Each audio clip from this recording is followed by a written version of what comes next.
Sejam bem-vindos, médicos do futuro, a mais um episódio do The Health Tech Show. Hoje eu vou começar um pouquinho diferente. Se você gosta da Health Tech Brasil, por favor, ajuda a gente. A gente está com a campanha de crowdfunding aberta no Catarse, uma equipe aí de quase 10 pessoas que eu preciso ajudar a continuar na nossa equipe para a gente continuar entregando o trabalho de qualidade que vocês gostam, eu imagino, porque tá aqui agora ouvindo nosso podcast The Health Tech Show. Hoje eu tô com um co-host maravilhoso, meu famoso pai, Dr. Robson Miranda, e... Você vai falar um bom dia aí? Vou falar bom dia a todo mundo. Eu sou Robson Barbosa Miranda, eu fui delegado como sendo Chief Scientific Officer da Health Tech Brasil e estamos aqui hoje para falar com a doutora Mônica. A Bianca pode apresentar melhor e vamos começar a tirar informações muito legais da Mônica. Não, eu não gosto muito de apresentar convidado, principalmente quando são estrelas, assim, igual a Mônica, né? Mas só para dar uma introdução, assim, eu vou pedir para você se apresentar, amor. Mas eu falo, já falei para você e falo para várias pessoas que eu olho para você como se você fosse minha R+. Porque a gente em saúde digital não tem residência médica, não tem muita gente experiente. E aí, quando eu te conheci, você já trabalha com isso há mais tempo, eu falei, cara, deixa eu ver o que essa menina tá fazendo, porque ela já tá no caminho que eu quero seguir, né? Então, seja muito bem-vinda ao The Health Tech Show. Vou pedir pra você se apresentar e contar um pouquinho dessa história aí, médica com tecnologia, como é que é isso daí? Vamos lá, Vi. Assim, realmente, acho que isso é bem recíproco, porque é uma coisa nova na saúde, as pessoas estão querendo falar disso mais. Porém, tem poucas pessoas fazendo, e quem tá fazendo tem que trocar mesmo, porque a gente tá todo dia descobrindo coisas novas e etc. Então, para aprender, a gente tem que dividir e seguir à frente, né?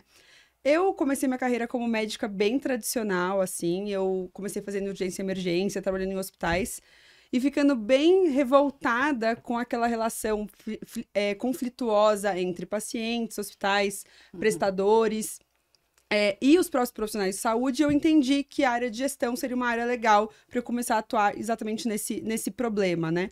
E nessa época, o famoso 2019, que eu não sei se é todo mundo aqui que lembra, começaram os papos da telemedicina, né? Sim. Então, a telemedicina tá vindo para piorar a vida dos médicos, tá vindo para salvar os pacientes, tá vindo para dar acesso, tá vindo para o quê? E foi bem na época que eu passei na minha residência de medicina preventiva e social, focada em gestão em saúde, e eu entendia que sim, a telemedicina era uma grande ferramenta para mudança. E assim, telemedicina obviamente está dentro do guarda-chuva de saúde digital, então tem relação total com meus próximos passos, porque assim que eu entrei na residência, eu fui fazer uma entrevista para virar telemédica, só para conhecer, porque afinal eu falava de telemedicina e pensava, mas gente, eu nunca nem atuei nisso. Eu tô aqui falando para todo mundo que isso vai resolver, né? Tô vendo gestão em saúde, pensando, putz, isso aqui é a resolução, mas eu não tinha nem mexido nisso ainda, não conhecia nada, eu era bem médica clássica, pronto atendimento, chefe de plantão, essas coisas. E nessa entrevista com uma empresa chamada Doc24, eles gostaram muito do meu perfil, acreditaram em mim, eu já estava na residência de gestão, eles falaram, poxa, você não quer ser nossa coordenadora médica? Eu falei, bom, vamos juntar o útil ao agradável, porque eu já vou começar a me formar na área de gestão e também vou conseguir aprender muito mais do que a tal da telemedicina. Isso foi em 2019, e em 2020 explodiu o tal do Covid. Aí pronto, né? Aí era só telemedicina. Exato. E nesse processo, eu já tinha aprendido muito, porque eu já estava na área há algum tempo, daí eu comecei a mexer com produto digital, comecei a entender o que eram as ferramentas TICs, comecei a estar numa área de coordenação, então eu entendia a gestão melhor, entendia realmente a diferença que a telemedicina fazia na vida das pessoas. E quando a pandemia explodiu em 2020, eu já estando num cargo de gestão numa empresa super consolidada no Brasil, que é a Doc, eu consegui aprender mais ainda, porque eu tinha que ativamente aprender todas as mudanças legislativas que aconteciam para conseguir fazer com que a nossa operação tivesse de acordo com as legislações brasileiras. O nosso produto teve que se adequando para uma coisa que era era mais uma teleorientação, né? Porque era o que a gente podia fazer para pacientes em viagem. A gente teve que se adaptar para o mundo da telemedicina real, então médicos, não médicos, especialistas, eventualmente hoje, depois, né, a gente foi para teleinterconsulta, etc. Então, assim, todo esse momento eu já passei aí ajudando na operacionalização, na gestão disso. Foi muito legal. E na residência mesmo no Sírio, tem o projeto Regula Mais, que é do PROAD. E eu consegui ficar lá vários meses trabalhando com ProAd e entendendo um outro lado ainda, que era o lado público da telemedicina, né? Então, como ajudava no Regular Mais Brasil com atendimentos à distância com médicos especialistas, teleinterconsulta médica, o monitoramento do Covid para os pacientes com Covid, que o Círio ajudou demais em várias instâncias. E eu me apaixonei pela área, porque, assim, quando você entra na tecnologia, é uma coisa que parece que, pra mim, pelo menos, parece que não tem fim, né? Acho que era todo mundo, é um buraco negro. Exato, ali, né? porque é tanta coisa diferente, nova, legal, e que você vê que traz sim resultado, traz sim mudança, que eu fui me apaixonando. E por conta disso, em 2020 mesmo, assim, já contando um pouquinho minha história e essas minhas experiências, né? Porque isso vai longe. Eu fiz um curso... Em 2019, eu fiz um curso em Harvard de telemedicina, que é uma coisa que nem existia no Brasil, então também já consegui ter bastante ferramenta legal. Em 2020, eu fui convidada para ser co-founder e CEO de uma plataforma SaaS de telemedicina e gestão de consultórios e clínicas, que chama Telmed. E aí foi quando eu mergulhei no mundo dos produtos digitais.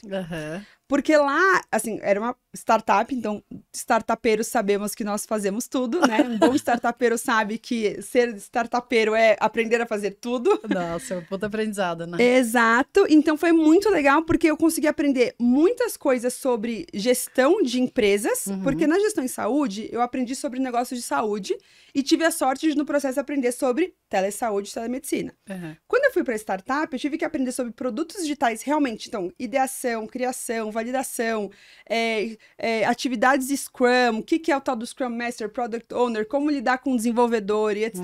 Assim, bem ali aprender fazendo. Operacional, Exato. E conseguir colocar tudo que eu tinha aprendido na telemedicina para desenvolver coisas para gestão de clínicas e consultórios. Então, assim, nesse momento, eu acho que com certeza foi um super diferencial na minha carreira.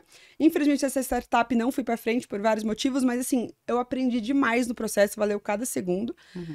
E, eventualmente, eu fui para a área de telemedicina para Amparo Saúde, que é uma empresa de atenção primária, de São Paulo, é considerada uma das melhores no Brasil. Inclusive, recentemente, a gente foi certificado pela ABS e pela ZAP, como a primeira empresa brasileira certificada em gestão populacional. Foi uma super entrega. Inclusive, teve muito a ver com a área de dados e analytics, que eu vou trazer um pouquinho mais para frente, porque gestão populacional depende de dados para ela acontecer. Hoje em dia, assim, a gente não fala mais de fazer gestão populacional baseada em achismos e coisas não baseadas em dados e informação. E a Amparo foi comprada pelo Grupo Sabin, que é um grande grupo de medicina diagnóstica aqui no Brasil. E quando ela foi comprada, pelo meu perfil, que eu já tinha me especializado bastante em tecnologias, eles acharam interessante me colocar na área de saúde digital e gestão populacional. Nisso eu ajudo as diferentes empresas no grupo, que são 3, né? Sabin Medicina Diagnóstica, a plataforma digital Rita Saúde, que é uma plataforma integradora com serviços para pacientes e usuários, e a Amparo Saúde nessas 2 áreas de maneiras diferentes. Então, eu decidi fazer um curso de transformação digital na Colômbia. Fiz o curso do HL7 Brasil Interoperabilidade, também dei uma aula no bootcamp deles, que foi muito legal, aprendi muito, muito aí. E agora, minha última entrega, assim, de desenvolvimento, mas cada dia é uma coisa nova, né? Porque quem é viciado em estudar parece que não para nunca. Acabou que eu fiz a pós-graduação do Sabatini em Informática em Saúde. Fiz a do Sabatini porque a gente sabe que é uma área nova, não tem muitos lugares ainda para fazer. Mas foi ótimo para mim. Sabatini é um mentor e professor meu, é uma pessoa muito querida. É um papa da informática em saúde no Brasil, com toda certeza. Consegui me certificar pela SBIS, que é a Sociedade Brasileira de Informática em Saúde, através do CPTICS. Muito chique. A gente vai falar de tudo isso, que eu quero saber agora em minúcias isso daí que você tá falando. A gente entra em todos esses temas. Acho que eu tô dando aqui um overview geral, que a gente pode ver todos os temas que a gente consegue pegar. E esse ano, estando à frente como Product Owner da Rita Saúde, como eu expliquei, é uma das empresas do Grupo Sabin, eu acabei me desenvolvendo também em alguns cursos em desenvolvimento de produtos digitais, etc. Pretendo tirar até o meu certificado esse ano de produtos também. E outras coisas que estão para acontecer, né? Porque acabou que eu estou indo fazer agora um curso em Portugal de projetos em saúde e inovação. Vou ter a minha primeira experiência no RINS, para quem não conhece, é o principal congresso no mundo sobre informática em saúde. RINS, né? É uma certificação que os hospitais podem tirar em maturidade digital. E tem congressos no mundo inteiro, mas esse que acontece nos Estados Unidos uma vez por ano é o global, então é o mais importante da área com toda certeza, e eu vou ter a oportunidade de, pela primeira vez, participar dele na semana que vem em Chicago. Maravilhosa, não tenho nem o que falar, né? Falar de saúde digital, tem que falar de Mônica Pugliese agora. Sabatini, com certeza. Inclusive, se quiser, né, trazer ele aqui, seria um prazer receber no The Health Tech Show. Mas eu já vi que você tá caminhando pra realmente ser igual a ele, né? Por tudo que você falou aí, cara, muito, muito legal sua trajetória. Você tem alguma coisa pra falar dessa questão do... Eu sei que de tudo que ela falou, eu já até sei o que você quer. O que você mais quer saber? Não é, queria saber. Eu só vou fazer um comentário a respeito do Sabatini, porque eu ouço falar do Sabatini, porque eu sempre, apesar de não ter nunca me envolvido a fundo com a questão da informática em saúde, sempre foi um campo paralelo, né? E agora, até se me falando que existe uma pós-graduação, me interessou, porque até então, a única pós-graduação que a gente tinha linkando saúde com informática é basicamente no HC, na USP de telemedicina, e telemedicina em si nunca foi minha praia, assim, de estudo, né? Sim.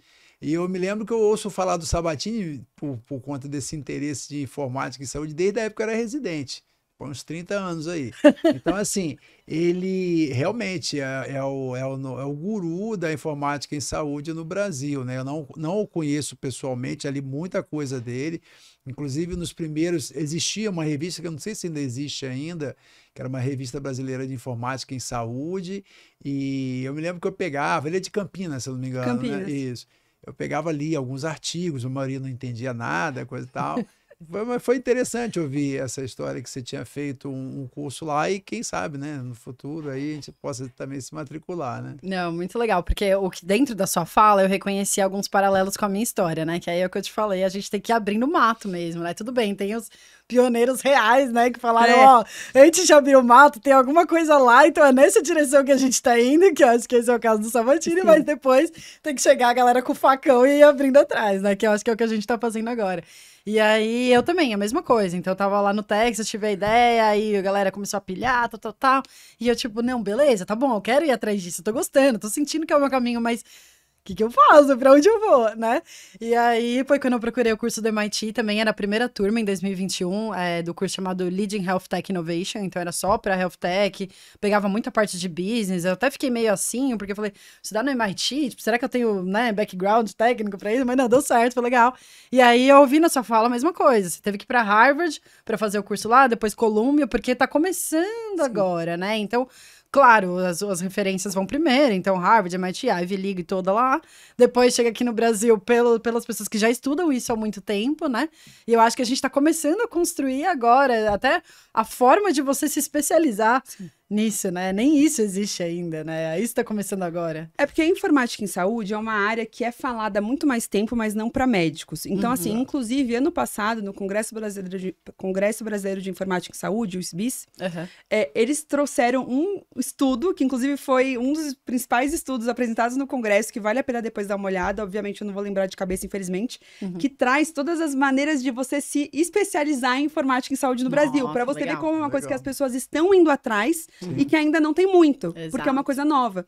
Só que assim, quando eu falo que, o Sabatini, que eu acabei indo lá fazer em Harvard, etc., eu acho que a gente tem que, assim, como eu disse, é uma coisa que falam sim há muitos anos, tá? O laboratório de telemedicina surgiu na Unifesp na década de 80 ou 70, se não me engano, eu não lembro agora de cabeça. Então, assim, tem pessoas pioneiras que estão nisso, mas nós médicos não éramos muito expostos, não era tão fácil ter esse acesso. Então, por exemplo, hoje tem um mestrado da UERJ de telemedicina, tem um mestrado da UFSC de informática em saúde, que é super antigo e clássico, agora eles estão querendo desenvolver um doutorado.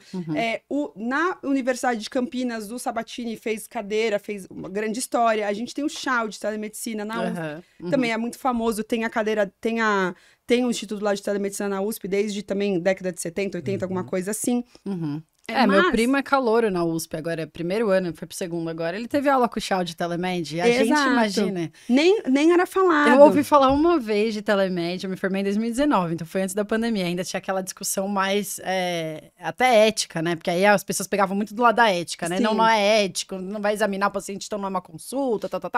Então a única vez que eu ouvi falar de telemed, de saúde digital, na graduação, foi um professor falando mal de telemedicina. Mas, gente, as pessoas falam mal até hoje. Eu fui dar uma palestra de telemedicina. Eu até quero entrar depois na diferença de telemedicina para saúde digital, que eu acho que vai ser legal para responder a sua pergunta. Mas indo para primeiro respondendo aqui, eu fui dar uma palestra de telemedicina lá no Rio de Janeiro. Aham. E, assim, eu fui nesse meu jeito, né? Super, assim, promotora de telesaúde, vamos falar sobre isso, quais são as novidades, caminhos a gente pode seguir, para onde a gente pode ir, etc. Logo depois de mim, entra, assim, uma pessoa super detratora de telemedicina. E fica lá dando 1 hora, uma palestra enorme de como, sabe, todas as dificuldades, questão de jurisprudência, etc., que, gente, existe. Eu sei de cor as legislações de telemedicina hoje, trabalho com isso há muito tempo. Juro, eu me sinto advogada com a área médica, quando se trata de telemedicina. Mas o fato de ter regras não é ruim, é bom. Claro. Porque tudo, quando se trata de uma coisa humana, uma entrega de saúde, ela precisa ter ética, precisa ter normas. Mas ela ter isso não quer dizer que ela é uma coisa ruim, que ela é uma coisa difícil, que você precisa se apegar nisso para as dificuldades. Não, até porque acho que isso é uma questão de vida, né? Um modo de ver a vida. Você pode ver a vida de uma maneira otimista e você pode ver a vida de uma forma pessimista. Não, você tem que se adaptar, né? Isso é o mais importante. Até o slogan da nossa startup é isso, adaptados à nova era. Health Tech Brasil adaptados à nova era. E eu vejo isso, né? No primeiro episódio da Health Tech Show, a gente comentou sobre a evolução da medicina até onde a gente está hoje. Então, a medicina 1, 2, 3, 4, 5.0, sei lá, como você quiser se chamar, aí cada um passou do 4 e já tem gente que fala medicina 10, né? Saúde 10.0. O importante é que teve essa linha de desenvolvimento. E aí ele comentou sobre as chapas de raio-x, né? As chapas que tinha que guardar. Então, todo prontuário médico tem que ficar guardado 8, 10 anos. As chapas 20 também. anos. 20 anos. 20 anos. Então, assim, existem regras para medicina tradicional também. Exato. Né? Que aí a digital, ela tá melhorando em algumas coisas e tem outras coisas que vai abrir mais vulnerabilidades, é óbvio. Sim. E aí a gente tem que usar outras tecnologias, como a criptografia, enfim, outras formas que tem como a gente mitigar os riscos. Da mesma forma que pegava fogo no hospital, porque tinha prontuário de 20 anos de 200 mil pacientes estocado. E quando caiu ainda dava pra fumar dentro da sala. Então caiu uma bituca, já pegava fogo em tudo, era um problema. E hoje a gente tem outros tipos de problema, né? Então... Mas eu acho que na telemedicina, principalmente nós como médicos, tudo isso que você falou, você tem total razão, né? A gente tem que se adaptar às tecnologias e como isso também traz riscos, daí a gente pode depois falar, né, de LGPD, como guardar esses dados, qual a segurança dessas informações, o etc. episódio, aqui a gente não tá ao vivo, né? Então o episódio que tá no ar agora é com uma advogada falando de LGPD e de propriedade intelectual. Então a gente falou bastante se você ainda não viu o 10º episódio com a doutora Júlia Pazos, vai lá e assiste, porque a gente falou muito disso, de armazenamento de dados, de coleta e tudo mais. Aí é o que eu te falei, a gente não fez um episódio para falar de dados em saúde especificamente. A parte que eu quero entrar com você, que é o que eu te admiro muito, é a parte ali do médico programador mesmo, que vai pegar e vai falar, e agora, o que eu vou fazer com esses dados? Porque a forma de coletar, armazenar, as repercussões que isso pode ter, a gente passou um pouco com a Ju. E aí eu acho que com você, a gente consegue mais fundo ainda na questão de são dados sensíveis, todo hospital vai precisar coletar, independente se é telemedicina ou não, porque hoje todos os prontuários são eletrônicos, praticamente. E agora, a gente como médico, como os profissionais de informática em saúde, o que a gente faz com esses dados, né? Então tem muita coisa pra gente falar ainda pra frente. Mas nesse ponto, o que assim, tem tudo isso, em questão de dados.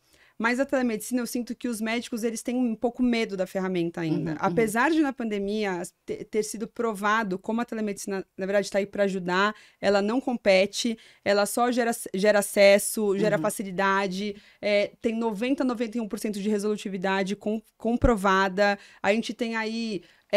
85% de pessoas que às vezes nem precisariam ter ido a um pronto-atendimento. Eu acho que esse é o principal ponto, né? Mas deixa eu fazer um comentário aqui, Mônica, porque você comentou daquela palestra que você deu lá no Rio.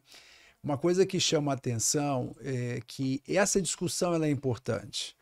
Você ter esses ambientes acadêmicos, eles são importantes para isso. O fato de você dar uma palestra com os pontos positivos, mesmo você conhecendo os pontos negativos, e alguém expor os pontos negativos, gera o debate. E o debate gera conhecimento. Então, eu vou dar um exemplo do que era. Eu, até pelas características da minha especialidade, eu resisti muito com telemedicina, porque a gente discutiu muito isso no episódio que eu fiz com a Priscila aqui, porque ela trabalha muito com telemedicina e telesaúde, a gente discutiu esse contexto, mas eu acho que vale a pena a gente resgatar. Mas esse debate ele é importante, porque ele foi um pouco atropelado por causa da pandemia. Eu lembro que eu vivenciei bem essa questão do debate da telemedicina lá para 2018, 2019. A gente fez até alguns eventos na Associação Paulista de Medicina, na nossa regional lá de São Bernardo, sobre esse tema. E eu me lembro que, se eu não me engano, quem que foi lá... Eu não lembro, depois eu vou lembrar quem foi lá falar para a gente tirou muitas dúvidas a respeito disso. E a questão que ficava era essa, uma grande ignorância no geral, entendeu? A pandemia serviu para expor os aspectos muito positivos, já corrigir os aspectos negativos numa urgência, porque a gente precisava resolver, e acabou sendo aquela analogia de guerra, né? A guerra faz a medicina desenvolver muito, e a pandemia fez a telemedicina e a telesaúde desenvolver muito, né? Agora a gente está numa fase de maturação e melhoria cada vez mais. A minha visão que eu tenho hoje de telesaúde é bem distinta de 2019. Até por uma questão de não estar exposto a ela. A partir do momento que você é exposto e que você vê ela em operação, observando os pontos positivos e negativos, você já sabe o que você pode usar e o que você tem que melhorar. Eu acho que o grande debate é esse, né? E a grande desconhecimento da maioria dos médicos, pelo menos mais maduros, vamos dizer assim. É bom que a gente está com 3 médicos aqui que gostam de tecnologia, porque em 2019 teve uma polêmica, não teve? Que saiu a regulamentação e depois foi revogada. E foi um questionamento dos próprios médicos, né? Então isso não foi discutido, pelo menos a alegação para revogar foi essa, né? Não foi discutido propriamente entre a comunidade de médicos para poder, de fato, falar, não, vai usar essa ferramenta, né? E aí veio a pandemia, não tinha outro jeito, acabou sendo meio que ali. E aí hoje a gente consegue entender, eu fui numa palestra lá no Global Summit, a gente se encontrou lá, né? Eu não sei se você chegou a assistir do professor da Califórnia, esqueci o nome dele agora também, mas ele usa telemedicina há muito tempo para psiquiatria, e na palestra dele inteira, ele mostrando os resultados ali de 20 anos de teleatendimento, ele chamou todas as vezes, ele não chamava de telemedicina, ele chamava de teleconsulta domiciliar. E eu achei isso tão incrível, porque com o olhar dele de psiquiatra, ele falava, então, para mim é importante saber se a casa do paciente tá arrumada, quem que mora lá, tá iluminada, como é que é? Então, assim, a gente como médico, se você pega o ambiente da casa da pessoa, é lógico, antigamente o médico ia na casa. Então, a gente já tinha todas aquelas informações epidemiológicas. Sim. Hoje, não. Hoje, se o paciente vem até seu consultório, não necessariamente você tem noção de todo o contexto que ele está inserido. Social, né? E aí existe, lógico, medicina da família que vai atrás. Mas pra gente, ou pros outros médicos especialistas, às vezes é uma ferramenta a mais que você pode usar sem ter que sair da sua casa. Tem suas limitações, você não vai fazer um exame físico, nem sempre, né? Tem ferramentas que dá pra fazer, né? Mas a maioria, você não vai fazer um exame físico por telefone, mas você pode usar outras coisas a seu favor da mesma ferramenta, né? Então... inclusive, legal. O conceito da telemedicina, várias coisas interessantes vocês trouxeram aqui, na verdade. Mas, assim, o conceito da telemedicina cada vez mais está sendo como uma modalidade de entrega de saúde. Inclusive, a própria ANS reconheceu a telemedicina apenas como uma outra modalidade de consulta médica. Total. Não criaram um novo código, nem nada disso. E as jornadas, agora a gente fala muito de jornada híbrida, né? Perfeito. Então, assim, a gente ainda tá falando de telemedicina porque a gente tem que usar a palavra para saber do que a gente tá falando. Mas num conceito de jornada, num conceito de sistema de saúde, nada mais é que uma modalidade de entrega de consulta médica através das TICs. Exato. E eu acho que isso ajuda a gente a entender esse exemplo que você trouxe do psiquiatra, ajuda a entender, por exemplo, será que nós não precisamos de resoluções por cada uma das sociedades para entender como é o uso da telemedicina dentro dessa especialidade? Porque, assim, obviamente já ficou claro, e a gente tem hoje uma resolução legislativa e uma resolução, né, que é do nosso CFM. Então, a resolução do CFM, no caso, e uma lei do Congresso. Por quê? Porque, sim, nós temos necessidades legislativas e como sociedade para entender esse conceito. Mas nós também, como médicos, entendermos isso como um método de assistência ajuda a lidar melhor com isso. Muito. E em relação da lei, eu tenho uma coisa bem interessante que eu até queria lembrar aqui o nome, A OMS, quando veio, antes de vir no Brasil, a Estratégia de Saúde Digital 2020-2028, ela veio porque a OMS começou com a necessidade do desenvolvimento da saúde digital no mundo, né? E para isso acontecer, ela lançou chama Pacote de Ferramentas de Estratégia Nacional de E-Saúde. Por que isso é interessante? Quando você vai estudar no pacote de ferramenta deles, eles têm um grau de maturidade do país para recebimento de ferramentas digitais atrelado à legislação. Qual que é o nosso? Agora mudou, porque agora foi regulamentado, saiu a legislação esse ano, né? Não, sim, não, mas isso não tem a ver com isso, porque assim, mas que isso tem sentido? Esse pacote que é tipo um livro da OMS para ajudar países a desenvolver suas próprias estratégias de saúde. A gente usou esse livro para criar a nossa estratégia nacional entendi. de saúde digital. digital. No termômetro ali a gente estava mais ou menos? Não, esse pacote ele é internacional, fechado, mas o interessante dele é que ele traz um gráfico mostrando as etapas que os países precisam para se amadurecer e abraçar tecnologias digitais e como isso está atrelado com o momento da população e também com as legislações. Sim.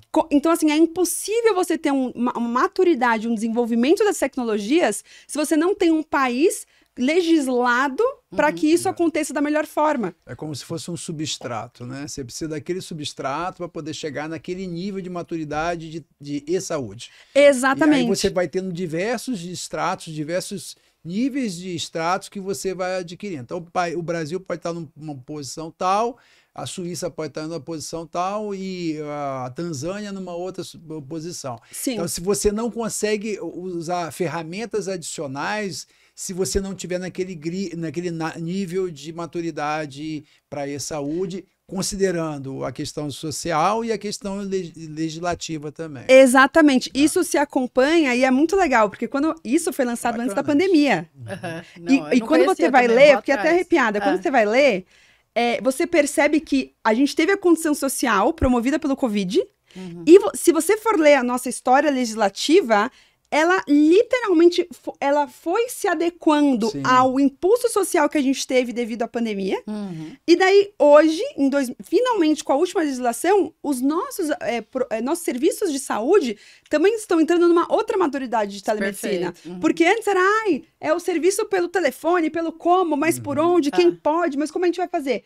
A legislação vem para facilitar que nós, como serviço de saúde, também possamos entender a melhor maneira de entregar essa operação. Total. Então, assim, então se você observa como o mercado se comportou, como o serviço de saúde se comporta, a tecnologia, essa ferramenta é muito interessante. Eles escreveram isso há muito tempo atrás. E um caminha junto com o outro, assim, é muito legal. Não, muito legal. E a pandemia foi importante justamente por causa disso que você falou. Então, claro, na comunidade médica a gente trabalha com isso todo dia, a gente sabe que é uma área extremamente tradicional, tudo é feito da mesma forma. Cara, a gente tá construindo o produto agora, aí tive reunião com o cara da gamificação ontem, né? A gente tava falando, Carlos, um beijão pra você, obrigada pela ajuda que você tá dando pra gente. E aí eu tive que explicar para ele como é o ensino de medicina tradicional pra gente poder replicar no produto alguma coisa ali que não seja, assim, vai ser disruptivo de qualquer jeito, mas que não seja traumático. E aí eu falei, não, tradicionalmente o preceptor passa com um grupo de alunos de beira-leito, cama em cama. Cara, faz milênios que é assim. Faz milênios. Entendeu? Tipo assim, sempre foi assim. Então, é uma área extremamente enrijecida no sentido de fazemos isso desse jeito e vai continuar sendo desse jeito. E aí, é natural que dentre a nossa classe tenha esse tipo de discussão, porque sempre foi feito assim e já vira um negócio enrijecido mesmo. Mas o que eu achei legal da pandemia é que hoje os pacientes pedem. Você vê a nossa geração, ninguém mais quer ir no médico. Tipo assim, eu vou sair daqui pra ir... Nem os empregadores. Pô, você falou, por que você vai na consulta agora? Você só tá com dor de barriga, liga o telefone e daqui a pouco você volta, né? Então, assim, teve essa maturidade social realmente que é interessante olhar por essa ótica, né? Porque a pandemia foi, claro, um evento traumático para a humanidade como um todo, mas vieram muitos avanços a partir daí, né? E eu acho que esse da telemedicina foi um desses. Isso do social, a gente tem que pensar isso para qualquer ferramenta de tecnologia, né? Quando a gente está desenvolvendo um produto, a gente tem que pensar que o produto ele tem que passar por você faz a validação da sua ideia, né? Hipótese, problema, hipótese, validação da hipótese, MVP e validação do produto. Quando você está em validação da hipótese, isso tem muito a ver com a sua área. A sua hipótese, ela tá resolvendo um problema que às vezes as pessoas não sabem que ela tem. Inclusive, se a gente for ver hoje as maiores tecnologias, geralmente as grandes unicórnios, essas que crescem muito rápido, etc., elas têm a ver com problemas que a sociedade não sabia que tinha. E para isso, você tem duas maneiras de cativar essa sociedade. Inclusive, isso é muito de marketing, ando amando marketing. Que é o quê? Você tem que fazer as pessoas descobrirem que esse problema, elas existem, elas querem resolver esse problema, entendeu? E comovê-las para isso acontecer. Porque às vezes você tem um problema, eu não vou saber falar da minha cabeça agora, porque isso é super difícil de achar. Não, traz o problema nosso mesmo. Por exemplo, os estudantes de medicina, os médicos em geral, são muito mais ansiosos e deprimidos. E aí tem vários fatores em relação a isso, que vai sair o nosso white paper em breve, aí vai ter algumas informações. Mas assim, um dos fatores principal é esse. A gente lida com alto teor de cognitivo mesmo, então você fica sobrecarregado cognitivamente, ao mesmo tempo que você está lidando com situações extremamente estressantes emocionalmente e falta um preparo. A gente está rodando uma pesquisa, eu te mandei o formulário da pesquisa, inclusive uma pesquisa de mercado, eu vou te mandar para você me ajudar a espalhar. Inclusive tá no link aqui embaixo, galera, responde aí essa pesquisa, se você é estudante de saúde, responde, perguntando se os estudantes de saúde como um todo, não só médicos, mas se eles sentem falta de um treinamento prático. Você já imagina a resposta, né? Sim, né? Quase 99% das pessoas falaram que querem treinar mais. E pelo menos os resultados parciais que a gente tem hoje, 70% falaram que é insuficiente o treinamento prático que eles têm hoje. Então, você vê que isso, cara, pode ter vários motivos pelo qual os alunos são estressados, ansiosos e tudo mais. Mas é um problema que tá ali na nossa cara. Sim. Você vê direto ali casos de suicídio, outras coisas, às vezes mais leves, mas também prejudiciais. Sim.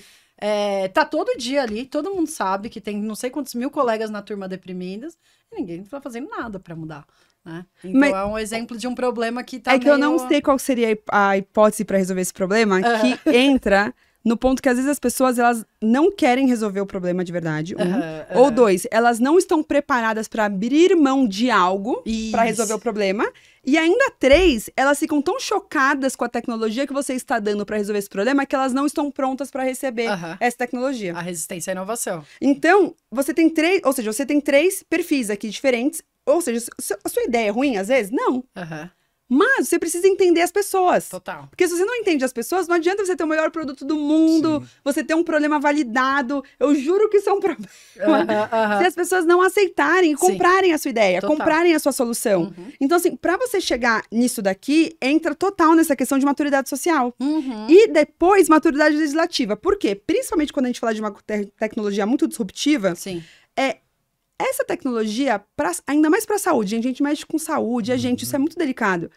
Realmente está certo elas não serem legisladas, não ter uma visão ética e normativa de como aquilo vai funcionar? Exato. Sabe? Que nem agora do SMAD que eles fizeram, nos softwares, né, em saúde. Assim, eu acho que sim, porque você como empreendedor, obviamente, né, vivemos num mundo cor-de-rosa em que todas as pessoas são éticas e maravilhosas e pensam primeiro no próximo.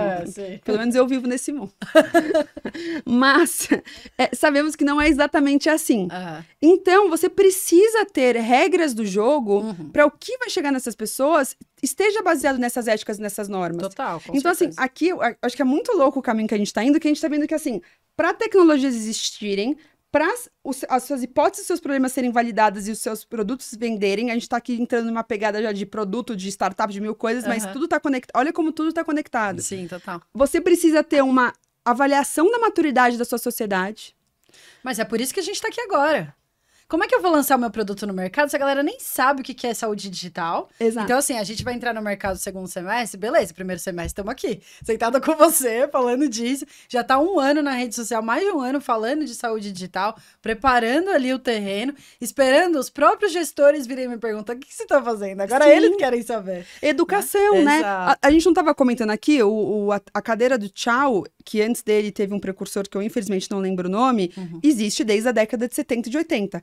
Quantos anos nós não precisamos educar? Exato. Mesmo assim, não conseguimos efetivamente uma mudança para vir um componente externo, que foi o Covid, para forçar as pessoas a utilizarem algo que elas não confiavam, não queriam, para daí elas, nossa, mas isso é bom. Nossa, eu confio nisso. Meu Deus, isso ainda é melhor para mim. Aí vem o segundo passo, que é você legislar para você regular. Exato. Então é assim, você tem uma pressão, você tem uma necessidade que as pessoas às vezes não sabem, às vezes pode vir um evento traumático que desencadeia a utilidade, a necessidade urgente, você usa, mas foi o que aconteceu na Covid nesses 2 anos, né? O negócio foi meio, você ia desde o WhatsApp até um software adequado, né? Exato. Aí agora chegamos na fase da legislação e provavelmente essas coisas vão evoluindo com outras ferramentas que serão necessárias você criá-las, gerar necessidade e depois legislar e assim por diante. E a gente vai subir naqueles níveis que você falou da OMS. Exatamente. Total. Agora me fala desse seu cargo aí. Chief Medical Como é que é? É difícil até de falar.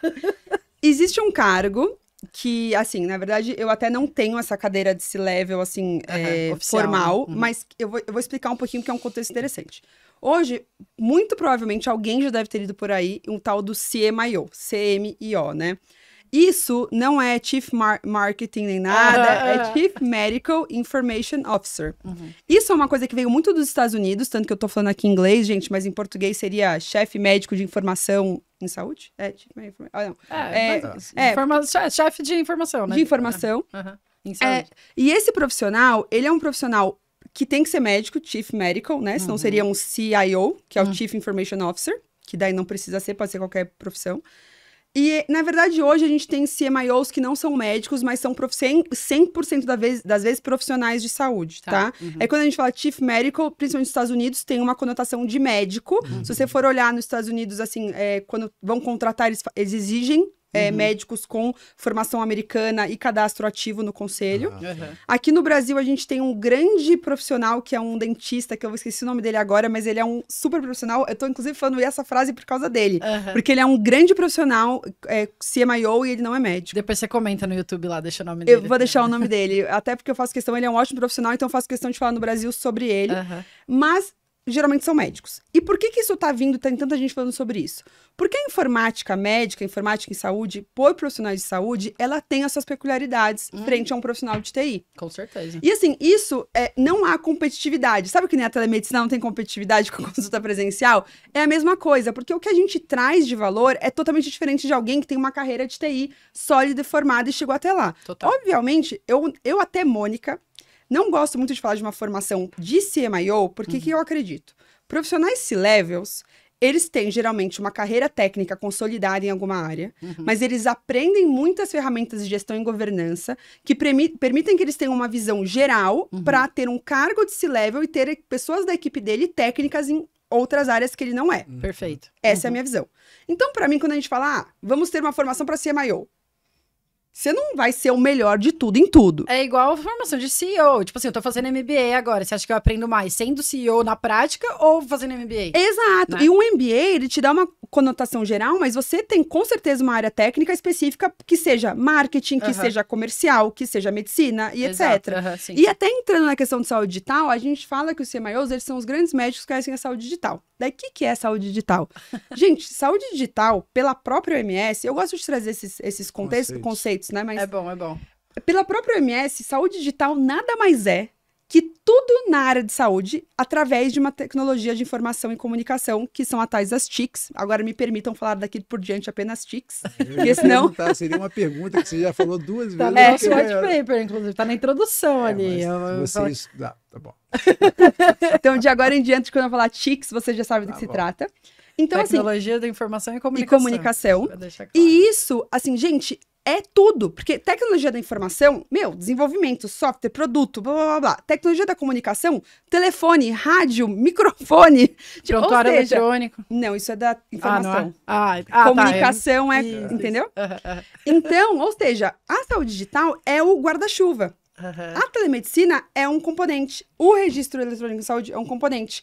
O software de gestão de clínica e consultório é um componente. O PACS, o RIS, o LIS. Os dados, né? Os dados. Então, quando eu, Mônica, penso em CMIO, eu falo, é o cara que vai gerenciar a área desse grande guarda-chuva que é a saúde digital. Mas sabemos que é desumano pensar que alguém vai ser expert em todas essas coisas.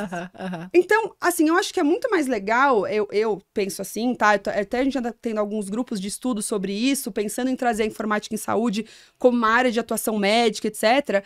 E eu acho muito legal trazer o conceito de, poxa, será que a gente não tem que pensar em todas as áreas de saúde digital, como médico, como você pode se especializar em cada uma, daí você entender o que você mais gosta e ir em frente. Paralelamente, você fazendo um estudo sobre governança e gestão, para eventualmente você poder chegar num cargo de C-level, que é o tal do CMIO. Claro, porque senão, é que nem aquela história, eu quero me formar para ser um CEO, que nem você comentou. Por onde começar? Como é que eu vou ser o melhor em tudo? Não, eu acho que é o seguinte, você quer ser um CEO, a primeira coisa que você tem que fazer é criar um produto, executá-lo e vendê-lo. Sim, entendeu? Num contexto de startup, mas num contexto de empresa... Sim, é lógico. Você tem que ter uma carreira. É lógico, mas assim, você sendo CEO, como que você vai cobrar da sua equipe de vendas, que seja, se você nunca vendeu, né? Sim. Então é muito isso que você tá falando. Tipo, a gente vai seguindo o caminho, vai se especializando e uma hora você vai cair lá. Porque ainda mais no contexto que a gente tá agora, são tecnologias novas, estão sendo implementadas agora. Cara, é a sua experiência que vai contar, na verdade. Exato. Né? E eu acho que a grande dificuldade que a gente está tendo nesses grupos de trabalho, inclusive Paula Calderon, vou falar o nome de algumas pessoas queridas que fazem parte desses projetos, que eu acho que é importante, né? Claro. Dar nome aos bois. Com certeza. Então, Paula Calderon está aí à frente desse projeto da SBIS e dentro da Santa Casa também. Então, assim, qual é a questão? Ok, saúde digital é um grande guarda-chuva, é imenso. Para ser um CMIO, tem esses componentes. Mas quais são os componentes mínimos para a gente falar que esse médico é um informata em saúde? Perfeito. Porque se a gente quer que seja uma área de atuação, assim como é oncologia, cardiologia, urologia, medicina preventiva e social, emergência, eu, obviamente, tenho vários outros conhecimentos em emergência e em preventiva que eu adquiri ao longo da minha vida. Mas a minha cadeira teve um mínimo que eu precisei aprender para ser considerada isso. Claro. E eu acho que é esse o momento que a gente está estudando e falando sobre. Então, assim, eu entendo trazer a palavra CMIO, porque, tipo, é onde chega, é os cargos normais que a gente fala nos Estados Unidos, etc. Mas eu acho que é muito mais o que é o informata em saúde. Porque até ele chegar a ser esse level, ele tem um grande caminho para ir. Sim. E eu acho que é saudável, e eu falo isso até por mim, tá? Eu percebo isso hoje. Beleza, você é informata em saúde, mas com o que você faz? E o que eu faço, o que grandes colegas, amigos meus fazem, que também são informatas, é igual ou diferente, parecido.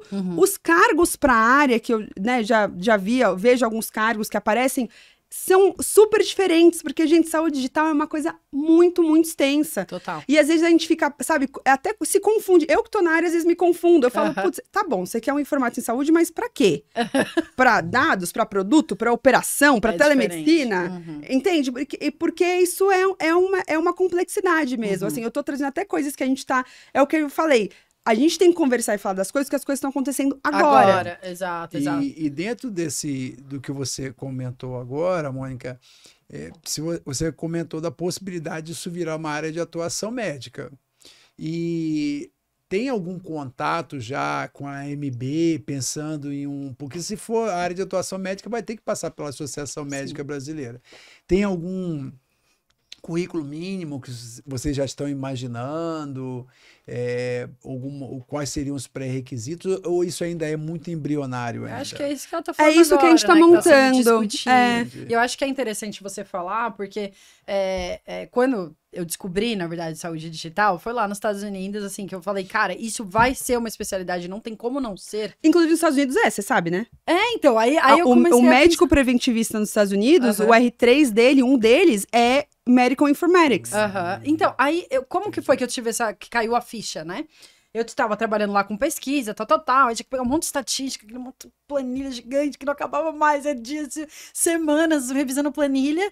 Chegou um médico radiologista, sentou lá com a gente, com a nossa equipe de pesquisa. Em um dia, ele fez um algoritmo em C, linguagem C lá, puxou todas as estatísticas, e o meu trabalho de várias semanas saiu em, 5 horas. E por que precisava ser um médico? Porque, às vezes, no código vai travar, vai dar erro. Sim. E aí, você precisa ver aonde que tá lá a dissonância de estatística, de qual... Cara, se não for um médico, a pessoa vai ficar semanas também. Da mesma forma que a gente ficaria semanas vendo planilha, o técnico vai ficar semanas tentando descobrir qual que é o dado em saúde que tá. Mas a gente é médico, a gente bate o olho agora. Não, o creatinina não tem como ser, sei lá, 40. 40, sim. Então, alguma coisa tá errada nessa... Sim. Então, vai lá logo e já... né? Então, existe a importância da gente que tem a visão de saúde saber, em alguns contextos, as tecnologias da informação Sim. e comunicação também, né? Então, eu acho muito legal isso que você tá trazendo. E antes de puxar a palavra do dia, eu queria falar só mais uma coisa que eu acho que linka nisso, né?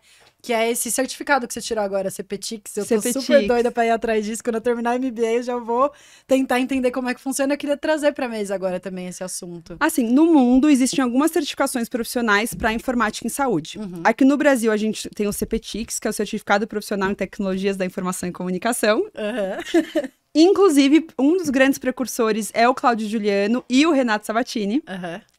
E eles trouxeram isso para o Brasil há alguns anos. A gente tem hoje, eu acho que em torno de 17, 18 médicos e 40 e poucas pessoas com esse certificado, todos profissionais de saúde, né? Médico, como eu disse, médicos, acho que 17 e 18. Entre eles, grandes queridos, posso citar alguns nomes aqui, o Carlos Sacomani, o Anderson Carvalho, enfim, alguns aqui. Gente, é ruim falar nome porque a gente acaba esquecendo pessoas na hora, né? Um abraço pra todos vocês que a Mônica tá trazendo aqui. Mas algumas pessoas muito queridas. E só que isso aqui no Brasil, tá? Fora do Brasil, a gente tem os certificados da RINS.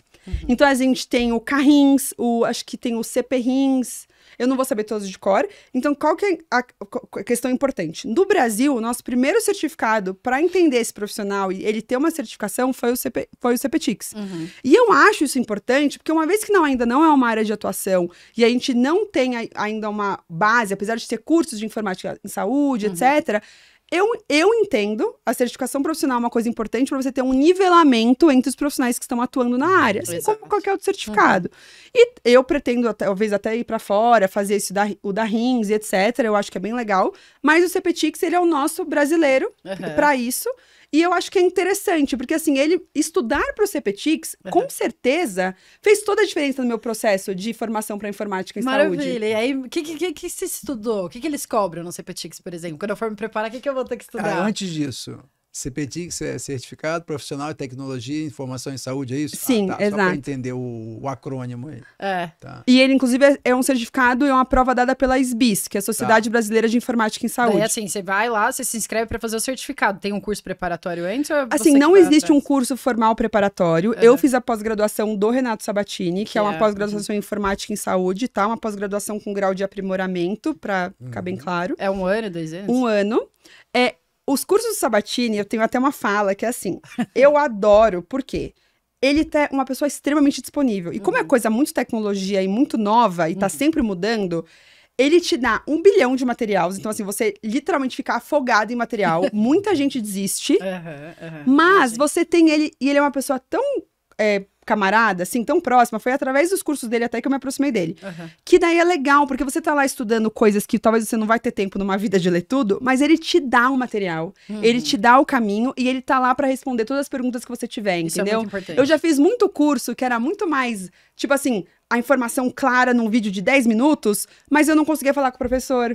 Eu não sabia por onde continuar estudando e aprofundar meus estudos, entendeu? Então, assim, o curso dele tem as suas dificuldades. Mas eu acho que se você é uma pessoa dedicada e você vai conversar com ele, você sabe o que estudar, se organiza no seu estudo, é super legal. Mas aí o que eles cobram? O que a gente tem que saber? Daí, vamos lá, o que cobram? Só para complementar essa informação, que é isso que eu chamo de mentoria. Você tem o Sabatini como um mentor. Eu falo isso porque, apesar de não odiar esse termo, porque esse termo foi... assim, prostituído, né, esse termo, né? Porque hoje todo mundo faz um cursinho e vira mentor, né? Então você acaba aquele cursinho online e acabou a mentoria, né?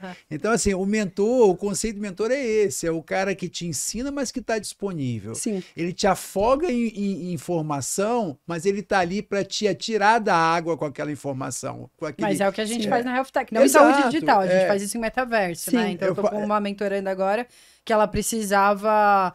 importar objetos 3D, porque ela trata fobias, inclusive tem um episódio dela, o 6º episódio, assistam, tratando fobias com realidade virtual, e aí ela trouxe essa queixa que no software que ela usa, nem sempre tem todas as fobias. Falei, não, beleza, então vamos te ensinar a fazer. E aí eu pego na mão mesmo, ó, você vai entrar nessas bibliotecas, pegar esses objetos, tá com dúvida para exportar no FBX ou .objeto, qual formato que é, como que você vai trazer isso pros pros aplicativos e fazer o seu próprio aplicativo. Então é isso que eu chamo de mentoria. Não, né? Você pegar, isso. sentar com a pessoa e fazer ela entender Mas- como que ela vai evoluir, né? Mas muito provavelmente você herdou isso tendo o exemplo do que eu faço com os meus alunos. Sim, claro. Então, assim, a Bianca cresceu convivendo, eu respondendo o WhatsApp de aluno domingo, porque o colega fez um exame, estava na dúvida, e ele me manda o vídeo, coisa e tal, para a gente tirar a dúvida. A partir do momento que uma pessoa faz um curso comigo, ela tem o acesso direto a mim. E isso é muito legal. Faz É muito toda a importante. diferença. Toda a diferença. Pra E quem tá isso que aprendendo. gera admiração no professor, Exato, gera exato. conexão. Exato. E é por isso que, assim, como eu disse, gente, eu sei que assim, é muito conteúdo mesmo, assim, de se afogar, tá? Não, ele falou Mas- que 10 minutos, a gente nem chamou a palavra ainda do dia. Ai, Meu Deus. agora vai. Então, vamos lá. Mas calma, antes de chamar a palavra do dia, o que eu tenho que saber? Ah, então. Daí o que você tem que saber? Ele lá, assim, eu acho super legal, depois eu posso até te passar o que eu tive no curso, porque é um caminho para começar. Aham. Mas essencialmente você precisa conhecer de informações do mercado de saúde. Tecnologia, informação e saúde. Então, um pouquinho sobre quais são esses sistemas, um pouquinho quais são os indicadores principais, um pouquinho de como é gerir partes de tecnologia em empresas de saúde, porque, como eu disse, esse certificado não é só para médico, então tem algumas Sim. coisas bem para profissionais de TI também, assim, de gestão, governança. Mas a parte de código mesmo, assim, não Você vai não muito a fundo. precisa saber codar, mas você precisa saber quais são os códigos, como você vai utilizar, o que você utiliza para o quê. Que isso eu acho muito bom, porque eu É não o sou básico. muito da programação, mas Agora com o chat GPT, Agora se com o você souber isso, você já... filha, eu sou amigona do ChatGPT, ó. A gente, ó. Então, porque, ó, se você sabe ali as regras, qual língua você tem que usar e blá, blá, blá. Exato. Agora o código mesmo já tá Não, pronto. no curso do HL7, do Fire, eu aprendi a codar em Fire. Então, assim, eu fui pra mim longe e eu assumo, porque eu falo isso pra todo mundo, que eu chorei. Porque, assim, é uma médica do nada, meu primeiro curso de tecnologia da informação. HL7 Fire, faça o seu código. Não, O que é maravilhosa. JSON? Oi? O que é não. XML? Baixei lá aquele post, mas daí depois, na segunda semana, eu já tava me achando a A programadora. programadora, assim. É igual eu depois de virar uma noite no chat GPT fazendo site, agora eu tô tipo, não, mas é isso, né? É sobre isso, Mas assim, eu acho que é sobre isso porque temos pessoas pra tudo. A gente começou falando isso, não é conflituoso. Eu não sou a desenvolvedora, cara. Complementaridade. E nem né? tem que ser, Exato, né? nem A tenho gente que falou, ser. Mas eu tenho que saber ler, dar uma olhada, eu tenho que saber entrar ali no SQL, porque eu sou médica, e falar, você puxou talvez a informação errada, SQL tá pedindo não exatamente o que eu falei? Tenho. Exato. Mas eu tenho que saber sentar e escrever o SQL. Eu? Não necessariamente. Sim, depende. Numa turma super enxuta, numa startup, talvez sim. Vou conseguir? Se eu me desdobrar um pouquinho, vou conseguir. Sim. Mas essa é a minha função diária? Não. Não Então tem é nisso como. que eu preciso me aprofundar? Não. Exatamente. Tem gente que faz isso muito melhor que eu com uma mão nas costas. Não, e aí, se você formar uma equipe capaz, é você identificar quem é melhor no quê, né? Exato. E aí, colocar as pessoas pra fazerem isso. Então, tá quase acabando o episódio. Vamos puxar a palavra do dia. Solta aí, produção.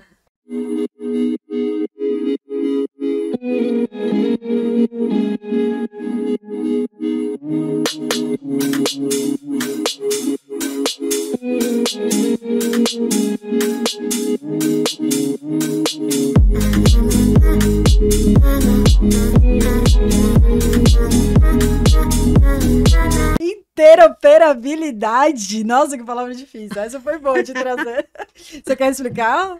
Posso Acho que explicar. você tá melhor capacitada que eu para falar de interoperabilidade. Fala aí. O conceito de interoperabilidade é sistemas de informação se comunicarem de maneira transparente, fluida, e que eles compreendam o que está dentro dos seus códigos de maneira simples.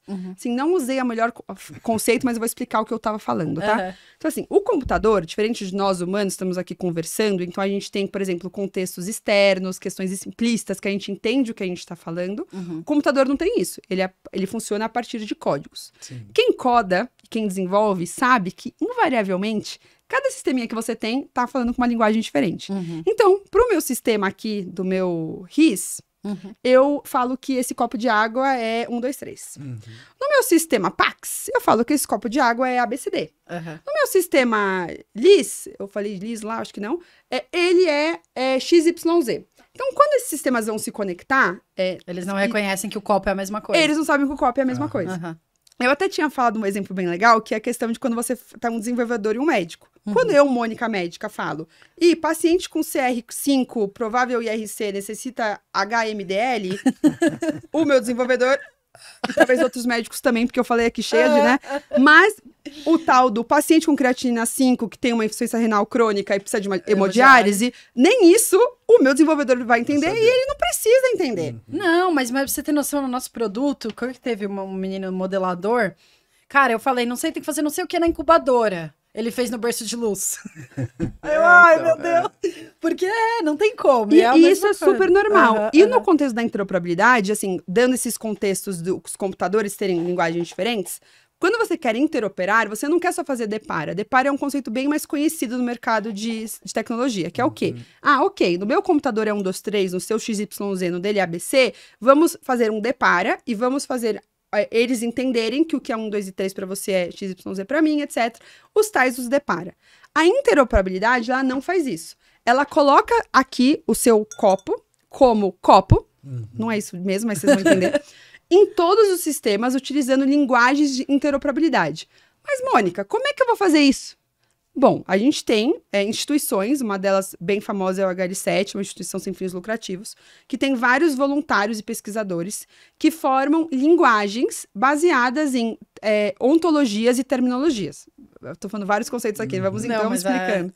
Esse assunto é muito legal. Então, assim, por quê? Porque para você ter uma interoperabilidade, você precisa começar com a interoperabilidade semântica para ir para interoperabilidade funcional. Então, essas etapas. Eu acho super interessante. Vou explicar um pouquinho. Então, assim, começando pela semântica. Semântica vem de palavra, né? Então, quando eu falo copo, nós todos entendemos copo é copo. Sim. Os computadores, como eu já expliquei, não, porque eles não funcionam dessa mesma maneira. A gente podia entrar aqui em representatividade de dados, etc. Nem vou entrar nisso, vamos ficar num contexto mais simples. Então, a gente quer que isso aqui todo mundo entenda que é copo. Ok, mas eu tô na China, você tá na Romênia, você tá em Portugal, e o outro tá na Rússia. A gente nem fala a mesma língua. Como é que a gente vai falar que copo é copo?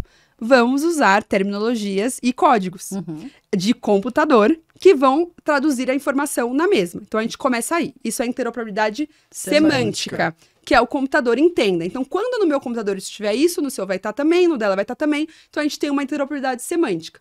Ela, na minha opinião, e de vários pesquisadores de interoperabilidade, isso é a base da interoperabilidade. Porque o que as pessoas tendem a fazer é o quê? Vamos fazer depara. Faz depara de tudo. Pra que vai ter interoperabilidade semântica? Faz depara, não tem problema. Assim, só que isso não é uma interoperabilidade real. Porque você, com o tempo, no depara, tá bom, eu mudei meu código, atualizei meu código. E daí? Você sabe? Você sabe? Eu falei pra vocês?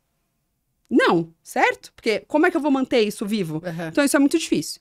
No Brasil, nesse conceito, é legal vocês saberem que a tal da RNDS, inclusive, ela é para ser um portal para viabilizar uma interoperabilidade semântica. De dados porque é para os dados estarem todos lá e as empresas que forem pegar esses dados, eles já estarem codados, inclusive através do FHIR, para as outras empresas pegarem. Então, você vai fazer deparas com a RNDS, mas a RNDS vai permitir uma interoperabilidade semântica para os outros lugares. Por quê? Para existir uma interoperabilidade semântica frente a como as empresas são hoje, Mônica, eu vou mudar todos os meus códigos? Não, porque é impossível praticamente. Então, você geralmente usa ferramentas, que são, eu esqueci o nome agora, desculpa, mas tem várias no mercado, uma super grande é a HealthShare, a RNDS está fazendo isso agora, a HealthShare da InterSystems, e a Philips tem uma também, recente, a Philips ou Siemens... É Healthineers, não é? Healthineers, exatamente. Então, você vai fazendo esses depares e você tem um repositório de dados em que as informações estão num formato de interoperabilidade semântica. Entendi. E o que é interoperabilidade funcional? Tá bom, eu entendi que esse copo é esse copo. Mas eu quero que que eu sou um sistema de coleta de informação, eu vou passar essa informação para você em tempo real e você vai voltar isso para mim, por exemplo. Então, a gente entra num outro perfil de interoperabilidade que eu acho até um pouquinho mais complexo no meu entendimento, que é a interoperabilidade funcional. Porque é você fazer os sistemas, eles também, além deles entenderem, eles se comunicam. Isso é o que é importante no nosso contexto aqui de metaverso, porque é uma discussão que também é muito presente no metaverso, não só em saúde, mas em todas as áreas. Hoje, o que acontece na internet é o seguinte... O tal dos influenciadores digitais. Existe toda uma economia em volta dessa nova profissão, né? Cara, você tem um canal no YouTube gigantesco. Aí não sei o que acontece, o YouTube pega no seu pé que você falou uma coisa errada, não sei o quê, subiu uma propaganda, cortaram seu canal. Você tinha milhões de seguidores no YouTube, só que no Instagram você só tem 10 mil. que aconteceu? Você perdeu todo a sua fonte de renda. Tipo assim, tá tudo centralizado. Então, na Web3, no metaverso, a ideia é você centralizar tudo em um ID, provavelmente através da tecnologia de blockchain, né? E aí você consegue transportar, ou seja, os seus conteúdos, eles estão centralizados em você e interoperáveis em diversos sistemas, diversos metaversos, para você poder fazer esse transporte. Então, eu tô no Decentraland, daqui a pouco a doutora B vai estar também no Sandbox, e automaticamente aquelas informações, elas vão passando de metaverso para metaverso. Então, é uma discussão muito comum. E sabia que esse é exatamente o mesmo conceito na saúde. É muito legal. Eu adoro quando a gente junta áreas, que a gente vê que no final é muito parecido. Assim. Muito. Né? Porque na saúde, qual é o contexto? Não é a pessoa, é o paciente. Então, o que é? É o prontuário eletrônico do paciente. Sim. Então, para que eu quero interoperabilidade? Para várias coisas, tá? Mas vou entrar para fazer esse hoje eu tô no comparativo. pronto-socorro, eu preciso pedir uma toma, às vezes o paciente fala, mas eu já fiz uma toma semana passada em outro hospital e você não vê. Exatamente. Então, o que a RNDS quer trazer, inclusive? Ela quer trazer a possibilidade desse paciente ter um prontuário eletrônico dele para ele poder ter autonomia da onde ele quer, quando ele quer essa informação e quem vai ter acesso. Então, é um conceito bastante semelhante, só que falando de sistemas de saúde, né? Sim. E assim, só que essa questão da funcional também entra muito em saúde, como, por exemplo, você tem sistemas diferentes que eles precisam se comunicar, porque, por exemplo, daí a gente falando aqui num alto nível, eu nem sei dar um exemplo muito, muito específico disso, mas você tem um paciente na UTI, que ele tem um sistema lá que está coletando os dados dele, um sistema que está vindo a medicação e um sistema que faz alerta. Eles precisam se comunicar e eles precisam mandar os alertas. Então, eles precisam compreender também os momentos deles atuarem em conjunto como sistemas diferentes. Muito importante, né? Isso é muito importante para a prática em saúde hoje em dia, porque a gente tem ferramentas de diversos lugares diferentes. E na saúde, quando a gente fala da interoperabilidade semântica, qual que é a grande dificuldade que hoje tem muitas pessoas, inclusive eu faço esse trabalho também, que a gente tem os terminologistas e pessoas que trabalham exclusivamente com terminologias em saúde. Jargão, né? O famoso jargão. Exatamente, porque você precisa ajudar. A gente tem uma grande ontologia que chama SNOMED-CT, é uma das mais usadas para tudo em saúde. A gente tem o CID, é uma ontologia, sabia? Exato. Na verdade, o CID-10, ele é um vocabulário controlado. O CID-11 é uma ontologia. Legal. Que interessante. Porque qual é a diferença principal? Os vocabulários controlados, eles são vocabulários para dizer que as coisas são aquelas que elas são, né? Através de um código de computador. As ontologias, elas também conseguem fazer inferências dentro desses códigos.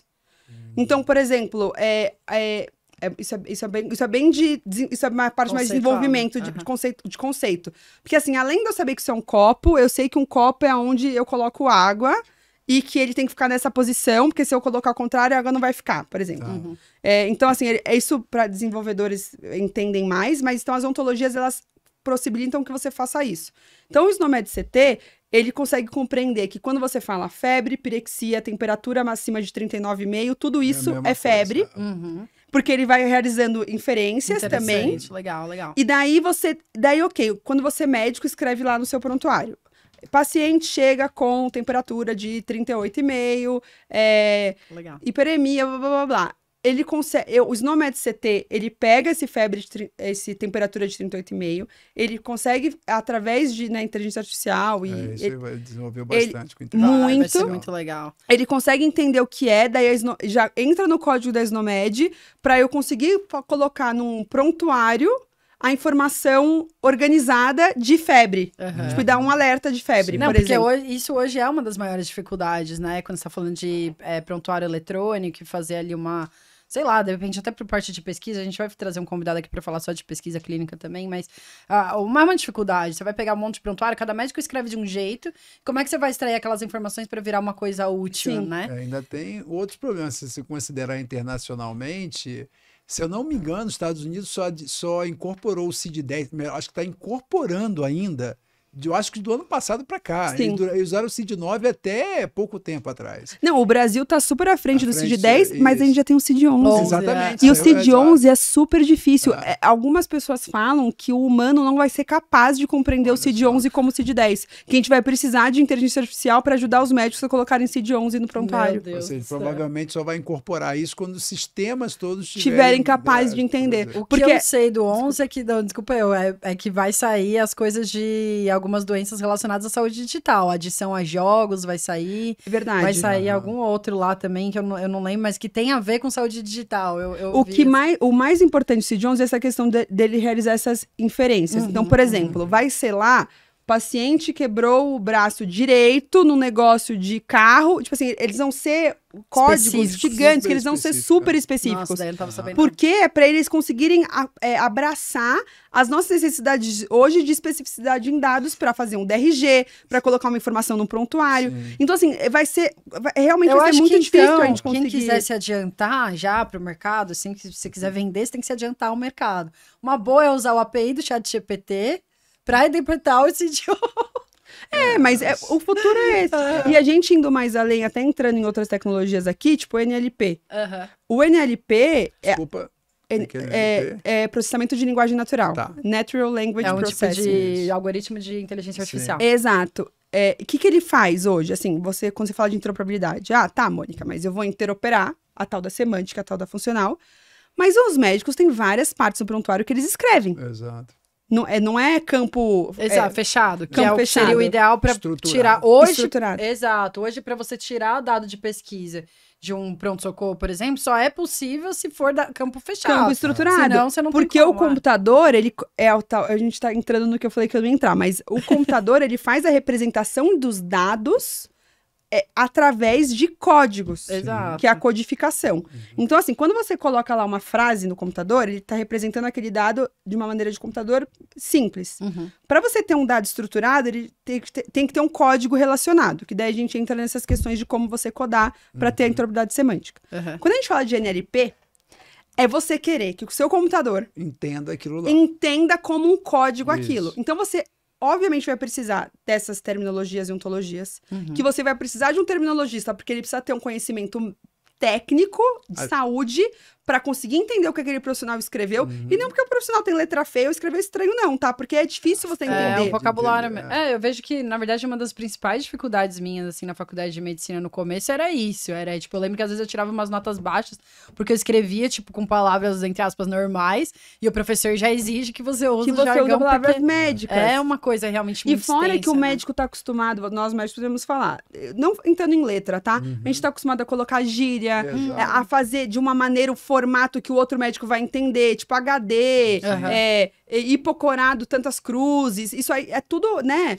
Isso muda com o tempo. Eu estava comentando Também. esses dias que tem vários acrônimos que se usa hoje que eu nunca usei na minha época de residência e que são de outras especialidades, então a gente não incorporou, mas em algum momento você entra em contato com elas. Você vai na pediatria, por exemplo, eu sou vascular, vou lá fazer uma avaliação vascular, aí a pediatra me passa um exame clínico pediátrico com um monte de acrônimos e um monte de siglas. Exato. Que eu já não sei quase como mais. se fosse outra língua, é português, inglês, exato. mediquês. Pra gente é difícil, imagina pro computador. coitado. Exato. E daí, pra NLP, daí a gente entra nessa questão de pra que usar os dados, né? Se a gente consegue fazer isso com a NLP, transformar num código, daí você consegue usar aquela informação como código em processos de data mining, IA, Exato. com machine learning, né? IA, inteligência artificial, com machine learning, o ML, porque né, é uma forma. Você consegue usar isso para fazer indicadores, para coletar informação. Então, assim, o processo de codificação da informação dentro da saúde, ele é importante para você realmente conseguir usar a informação. Exato. E o NLP e também nós termos campos controlados, é importante para a gente conseguir fazer que o computador nos dê a informação depois para a gente utilizar ela em larga escala. Perfeito. Tipo, então, assim, dados em saúde, assim, tentando até trazer, assim, o contexto, assim, a gente já não vive sem dados hoje como humanos. Porque hoje não existem mais decisões não baseadas em evidências, e quando eu falo evidências, são dados.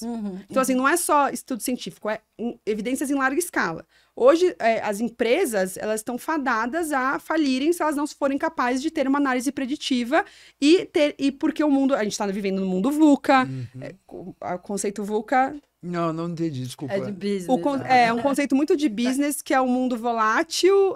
Eu não lembro como é que é, mas é tipo volátil, que é um mundo que está mudando muito o tempo inteiro e de maneira errática. Isso é o conceito VUCA. Tá. Para mim, poderia nem entender, mas para quem está ouvindo, né? Não, sim. Deixa eu pegar aqui os business, mas eu acho que, de qualquer forma, só pra gente completar e terminar, o que eu gostei bastante da sua fala, assim, porque as pessoas, volatilidade, incerteza, complexidade e ambiguidade, que é o oposto do outro, que é o... eu não lembro. Tem um outro, é o mundo Bunny. Que é o outro tipo, que é frágil, ansioso, não linear e incompreensível. Então, na verdade, a gente tá meio que migrando os dois ali, né? Mas usam muito VUCA nesse contexto de tecnologia, porque é isso, tipo assim, as coisas estão mudando muito o tempo inteiro de maneira rápida. Então, você precisa, de uma certa forma, como um negócio, se adaptar e predizer com antecedência para ter menos risco, não que você não vá ter risco, para sua tomada de decisão. Total. Então, assim, gente, hoje, é que assim, esse assunto de dados, putz, que pena que a gente falou muito no final, mas ele é pro negócio, ele é pro paciente. Você não quer ter melhores desfechos do seu paciente? Lógico. Você tem um monte de estudo científico, mas aquele paciente, hoje a gente já aprendeu que ele é único. Exato. Então, você tá vendo o desfecho, como aquilo tá se comportando pra ele, que a gente entra em Big Data e Small Data. Esse assunto é muito... É muito legal. Então, assim, e depois você entra nos dados para permitir a IA, para permitir ML, para permitir suporte de apoio à decisão, os SADs. Sem isso, pensando que isso tudo são ferramentas que vêm de um computador, o computador representa dados, codifica dados e te dá isso de uma maneira que você possa utilizar. Na forma de informação, né? Sem o dado, você não é nada. Não existe chat GPT sem dados. Ou seja, para você ter informação útil, você precisa de dados. Para você obter a informação desses dados, você precisa organizá-los. Exato. Simples assim. Mas então, maravilhoso. Eu admiro muito seu trabalho, Mônica. Obrigada por ter vindo aqui. Deu uma aula pra gente aí, para os nossos ouvintes. Eu vejo que muitas pessoas, agora a gente na Health Tech Brasil, criando a comunidade, aumentando o nível de consciência e tudo mais, vem os estudantes mais novos atrás de mim, querendo saber coisa de saúde digital, empreendedorismo. Então, assim, de tudo que eu vejo da sua carreira e da minha também, o caminho que eu vou seguindo, aprendendo a codar, tal, que nem se falou, vai no sofrimento e tal, agora que o chat GPT ficou um pouco mais fácil, eu vejo que esse caminho da interoperabilidade para os futuros CMIOs aí é muito importante, vai ser um caminho, assim, muito vasto. Então, o que eu aprendi hoje, que eu acho que eu poderia deixar para a audiência, eu vou pedir para você deixar o seu input também antes da gente finalizar, cara, você quer aprender a codar nesse universo, vai por esse caminho aí do Fire e do HL7 que você tá bem encaminhado, né? Codar não, né? O que você deixa aí? Não, pra alguém que quer ir pra essa parte mais técnica, mas que é da área da saúde. Você acha que a sua opinião, assim, qual caminho você acha que vai ser o mais... Eu acho que o caminho para quem tá entrando nessa área de saúde digital como médico conheça o mercado de saúde, aprenda algumas tecnologias básicas que as pessoas estão usando muito e, a partir delas, veja o que você gosta pro caminho que você vai seguir. Porque, assim, dados são super importantes e a interoperabilidade depende dos dados e elas duas vão transformar a saúde de várias maneiras diferentes. Mas, às vezes, você ama telemedicina, às vezes você ama programar, às vezes você ama sistemas de gestão em saúde, por exemplo. Então, assim, realmente, eu estudaria o mercado de saúde, entenderia as ferramentas que a gente tem hoje e, a partir disso, mergulharia no mundo que você encontrar. Porque o mundo é muito vasto, você vai ter muitos anos pela frente para aprender mais e mais e mais. Então, assim, começando pelo que você gosta, depois você vai ver outras coisas que você gosta, você vai desenvolvendo mais a cada dia. Inclusive, no meu LinkedIn, eu tô fazendo aí umas postagens, uma série de 7 postagens para ajudar o profissional de saúde querendo seguir para uma carreira de saúde digital. Eu, inclusive, começo falando exatamente isso daqui, dando algumas ideias para onde começar, o que aprender. Então, vocês podem me seguir lá e dar uma olhadinha. Como que acha? No LinkedIn, eu tô como doutora Mônica Pugliese, então aquele linkedin.com/DRA Mônica Pugliese, com ESE no final. Daí lá eu faço essas postagens, lá vocês podem mandar mensagens, eu tô bastante disponível, eu publico bastante coisa sobre isso lá, de várias coisas que eu já fiz aí na minha carreira para chegar onde eu tô hoje, para aprender tudo isso daqui, e eu tô disponível para ajudar vocês também. Maravilhosa, super inspiradora, eu aprendo muito com você, me R+, como eu já falei. Então é isso aí, pessoal, não esqueçam de doar ali no Catarse, ajuda a gente a crescer, tem prêmios incríveis, tem NFT, tem e-book, falando disso daqui um pouquinho que a gente falou hoje, e você vai poder falar com muito orgulho que você fez parte da construção da Health Tech Brasil. Então, esse foi o nosso episódio de hoje, muito obrigada, Mônica, mais uma vez. Obrigado, Mônica. Foi muito legal. Acho que a gente faltou um pouquinho essa questão dos dados de saúde que a gente podia programar para uma outra oportunidade. E aí eu pensei até, Bianca, da gente eventualmente vincular com aquele outro convidado de pesquisa clínica que pode a gente ser, a gente pode fazer. tentar bater essa gente. É que a Porque Mônica é bem ocupada. Porque eu já tive algumas discussões com ele sobre essa questão de pesquisa clínica tradicional, Big Data, Small Data. Eu acho que a gente dá pra tiver a falar, oportunidade